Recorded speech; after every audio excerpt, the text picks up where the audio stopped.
Betapa banyak orang-orang alim yang baik di Indonesia ini, tapi yang dimusuhi hanya satu, Habib Rizik saja. Kenapa?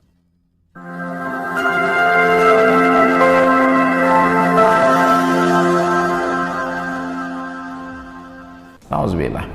Maka ini penyebab ciri-ciri akhir zaman yang kata Rasulullah ketika ditanya oleh Ummul Mukminin Aisyah, sayakunu fi akhir zaman al-qasafu wal qadhafu warajmu, akan ada nanti di akhir zaman ini lemparan batu, ditelan oleh bumi dan lain sebagainya. Apa pertanyaan Ummul Mukminin Aisyah? Aqalilun fina salihuna ya Rasulullah, apakah orang-orang yang soleh di kalangan kami sedikit ya Rasulullah?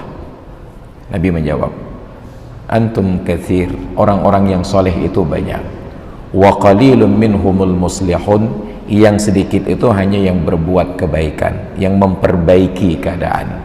Maka tidak pernah ada umat manusia bangsa manapun yang benci kepada orang yang berbuat baik. Sepanjang zaman, dari Nabi Adam sampai hari kiamat, tidak ada yang benci kepada orang yang berbuat baik. Hanya mereka benci kepada orang yang memperbaiki keadaan. Kita sholat jamaah nggak ada yang benci kita, semua senang ke kita. Kenduri diundang ke warung kopi, ditraktir, semua selesai. Tapi jangan pernah ajak mereka sholat berjamaah. Cobalah kawan-kawan yang setiap hari traktir kita untuk minum makan tersebut karena kita sholat berjamaah, coba ajak mereka sholat berjamaah. Hanya 3 kali kita sempat ditraktir lagi, setelah itu mereka menghindar. Hei dadu yang kaai bakat mayang. Itu baru mengajak berjamaah. Belum lagi kalau kita menasihati mereka buang-buang waktu di warung kopi, duduk di warung kopi di traktir, rampakan handuk kedai kopi, dekat ini mulang pada buku kajian baca. Itu menjadi pertemuan terakhir dengannya. Ke depan nggak pernah terlihat lagi.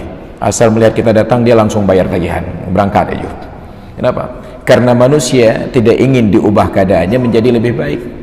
Maka betapa banyak orang-orang alim yang baik di dunia ini, betapa banyak orang-orang alim yang baik di Indonesia ini, tapi yang dimusuhi hanya satu, Habib Rizik saja. Kenapa? Karena beliau memperbaiki keadaan, bukan hanya berbuat baik untuk diri sendiri. Andai kata beliau mencari aman, maka beliau sudah aman di Arab, tinggal tawaf, umrah, sa'i, haji, aman, tidak ada yang mengganggu beliau di sana.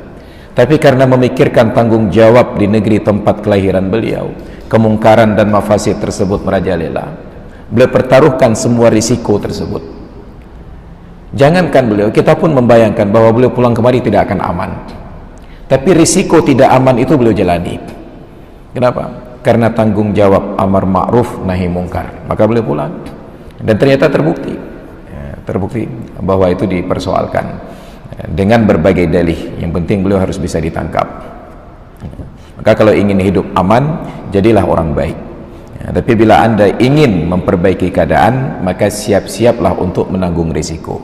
Dan itu yang disampaikan oleh Luqman Al-Hakim kepada putranya, wa'mur bil ma'rufi,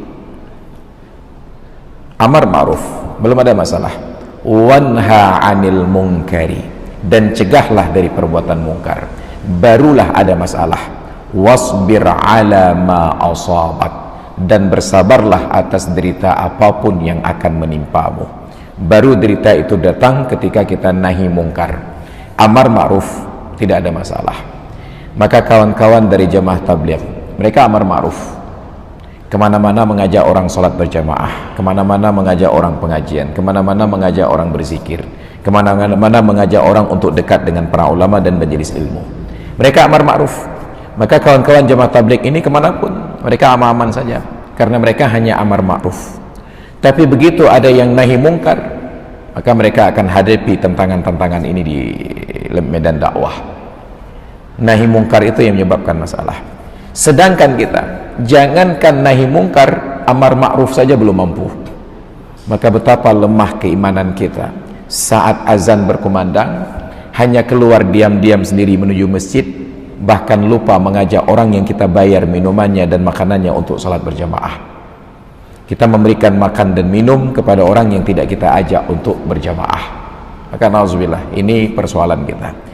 Ada golongan yang menjalankan amar ma'ruf nahi mungkar, mungkin dalam hal ini dalam tanda kutip FPI, Ada golongan yang amar ma'ruf belum sampai nahi mungkar, mungkin kawan-kawan dari kalangan jamaah tabligh. Ada yang paling bawah, sudah tidak amar ma'ruf, tidak pula nahi mungkar seperti kita. Dan kita belum terbawah sekali, karena ada lagi di bawah kita, ada yang mungkar saja perbuatannya. Dan kita masih bersyukur, masih berimbang antara ma'ruf dan mungkar.